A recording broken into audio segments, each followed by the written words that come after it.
네, 안녕하세요. 사주 명리학 강사 김태형입니다.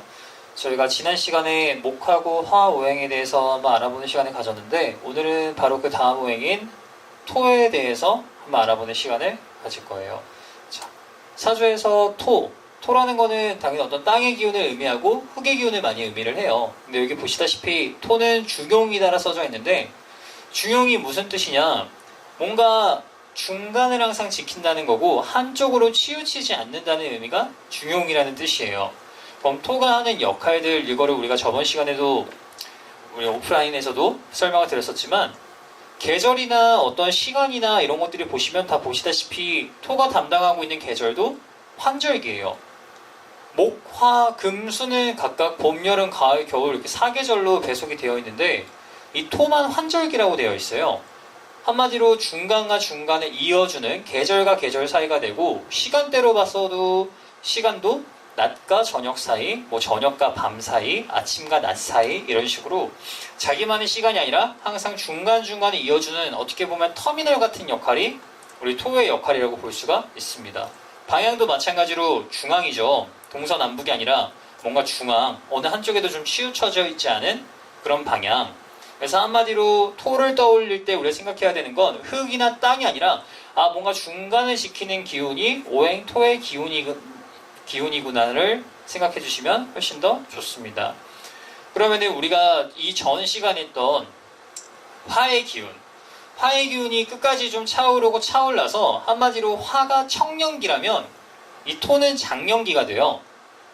그러면은 그 청년 때 내가 뭘 해도 다 될 것 같아, 이것도 할 거야, 저것도 할 거야, 확산할 거야, 이런 기운들이 토의 시기니 장년기에 들어가면 뭐가 되냐? 본인이 조절을 하게 돼요. 내일 내가 출근을 해야 되니까, 내일 내가 일을 해야 되니까, 오늘은 내가 놀면 안 되겠다, 내가 내일은 가족들하고 여행을 가야 되니까 오늘 내가 일찍 자야겠다라는 식으로 항상 이 중간점을 잡아줄 수 있는 인간의 시기도 이 장년기가 될 거예요. 한마디로 사주 안에 토가 있다는 건 안전벨트가 있는 거죠. 뭔가 사고가 났을 때 나를 밖으로 튀어나가지 못하게 잡아주는 안전벨트의 역할, 그 다음에 뭐 번지 점프를 할 때 번지 점프 줄의 역할, 그런 역할이 토가 됩니다. 그러면 사주 안에 토가 많다라고 했을 때, 사주에 토가 굉장히 많다, 이 사람 사주를 봤는데 노란 색깔로만 꽉 차 있어요 사주가, 이렇게 했을 때 어떤 기운이 나오느냐? 중간을 선호해요. 중간을 선호한다는 것은 자기의 어떤 기질이 어느 쪽으로 편을 들어주는 게 아니라 항상 중재자의 역할을 많이 하게 됩니다. 그래서 사람과 사람 사이를 이어주는, 뭐 어떻게 보면 중매를 한다던가 중개를 한다던가 이런 일들을 할 때 토의 기운이 많은 사람들이 굉장히 잘해요. 일단 뭐 하다못해 친구하고 친구가 싸웠을 때 그런 경우에서 중간점을, 타협점을 잡아주는 것도 토가 있는 사람들이 굉장히 잘 할 수 있다, 그런 특징이 나온다, 이렇게 생각을 하셔도 되고, 대체적으로 이 뭔가 토가 많을 때는 옆에 있는 사람들 같은 경우에 답답함을 많이 느낄 수 있어요. 야, 너 이거 할 거야 저거 할 거야 라고 얘기할 때 토가 많으면 잘 선택을 안 해요. 나는 뭐든 좋아, 난 이것도 좋고 저것도 좋아, 나는 이것도 좋고 저것도 좋고 난 선택 안 할래, 이런 어떤 방관자의 역할이 나오기 때문에 토가 과한 사람들은 어떻게 보면 나의 좀 선택 같은 거나 나의 주관 같은 걸 좀 뚜렷하게 말해주실 수 있는 기운을 키우는 게 나의 어떤 개운 방법으로 굉장히 좋다, 이렇게 말씀을 드릴 수가 있습니다. 그럼 반대로 토가 없을 때는 정말 말 그대로 중간이 없는 거죠. 이 중간점이 없는 거니까 안전벨트가 없는 거예요. 그럼 이 사람이 한번 올라갈 때는 어떤 리미트 없이, 나를 밖으로 튀어나가지 못하게 막는 요소 없이 확 올라갈 수 있을 거예요. 우리가 엘리베이터로 비유하면은 중간층이 없고, 이 토가 없는 사람은 엘리베이터가 옥상하고 지하하고만 이어져 있는 엘리베이터와 같아요. 중간점이 없고요. 그럼 당연히 삶을 살면서 어떤 운이 오느냐, 아니면 내가 어떤 사람을 만나고, 이런 것들에 대해서 굉장히 기복이 많이 심할 수 있다, 이렇게 우리가 생각을 할 수가 있습니다.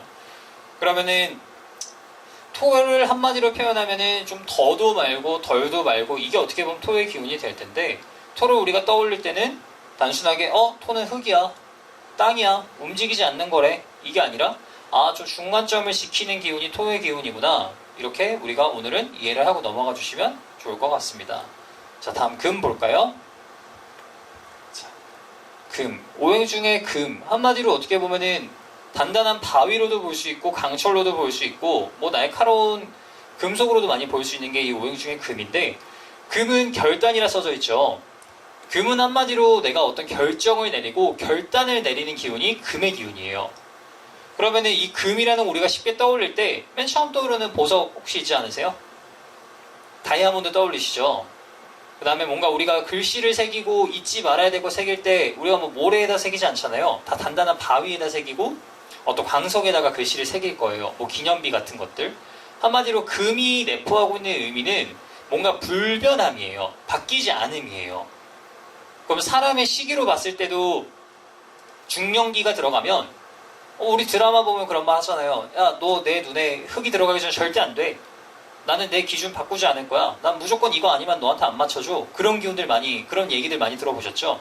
그게 바로 금의 기운이에요. 그럼 계절로는 왜 가을이 될까요? 가을이 되면 뭐예요? 수확하죠. 결실 얻어야죠. 뭔가 더 심는 시기가 아니죠. 내가 뭔가 결실을 가져오고 결과물을 가져오는 시기가 되고 베어버리고 잘라내는 시기가 되지, 여기는 뭔가 길러내고 키우는 시기가 되지가 않습니다. 그럼 한마디로 또 다른 의미로 봤을 때 시간대도 저녁 시간이에요. 저녁 되면 우리가 일반적으로 물론 저녁에 일을 나가시는 분들도 있겠지만 보통 통상적으로 저녁이 되면 일을 마무리해야 돼요. 결과를 얻어내고 오늘 하루 업무를 마무리하고 집에 들어가는 시간이 저녁이 됩니다. 그래서 저녁이 금의 시간이 된다 이렇게 볼 수 있고, 그럼 금이라는 거는 어떤 불변함이라 그랬어요. 그럼 이 사람이 한번 내 편이 된 사람을 이 사람이 배신을 많이 할까요? 배신을 잘 하지 않겠죠. 설령 이 사람이 뭐 나한테 뭐 돈을 빌려갔든 빌려가서 안 갚든 뒤에서 내 욕을 했든 이 금이 있는 사람들은 야 걔가 그럴 만한 이유가 있겠지, 걔가 그럴 만한 애가 아닌데 걔가 그렇게 할 리가 없어 라고 기본적으로 자기에 대한 어떤 의리 같은 기운이 굉장히 강해요. 그래서 금이 많은 사람들은 어떤 기운이 나온다? 의리파의 기운이 굉장히 많다. 그리고 다른 의미로 보면은 이 금이라는 것 자체가 결단이잖아요. 그다음 과감함도 돼요. 이거 한마디로 군인이나 경찰 같은 기운이 되기 때문에 우리가 뭐 정글 다큐멘터리 보면은 출연자들이 손에 정글도 들고 막 앞에 풀숲이 있어도 베면서 나가잖아요. 그것처럼 이 금의 기운이 있는 사람들은 한다면 해요. 내 앞을 막는 게 뭐든 간에 다 베어버리면서 불도저처럼 밀고 가는 기운이 금의 기운이다. 그러면은 금의 기운이 없는 사람들은 어떨까요? 내 사주를 봤는데 흰 색깔이 하나도 안 나와. 8글자 중에 하얀 색깔 금에 해당하는 글자가 하나도 없어 라고 했을 때는 당연히 결단력이 부족한 사주가 돼요. 이 사람은 결단을 내리는 게 부족하거나 사람과 사람 사이 선을 긋는 부분이 부족하거나 아니면 다른 의미로 이 사람 자체는 기본적으로 갖고 있는 기운 자체에 의리나 아니면 좀 기억하는 요소들이나 이런 것들이 좀 많이 약한 사람이겠구나, 이렇게 우리가 이해를 할 수가 있습니다. 그래서 금은 우리가 맨 처음에 이제 떠오를 때 뭔가 그냥 보석이야, 그냥 광석이야, 바위야, 단단한 거래, 이게 아니라 어떤 걸 떠올려야 된다? 금은 어떤 결단, 결실, 과감함, 그다음 뭔가 이렇게 선을 그어주는 요소들, 이런 것들이 되는구나, 이렇게 우리가 이해를 해주시면은 오늘 우리가 배운 토와 금에 대해서 올바른 이해 방법이 되겠습니다. 오늘 들은 것들 한 번씩 이렇게 들어보시면서 이해 안 가시는 부분을 좀 더 복습해 보셔도 좋고요. 다음 시간에는 이제 수하고 지금까지 배웠던 오행들 대해서 전체적으로 한 번 더 체크하는 시간 갖도록 하겠습니다. 감사합니다.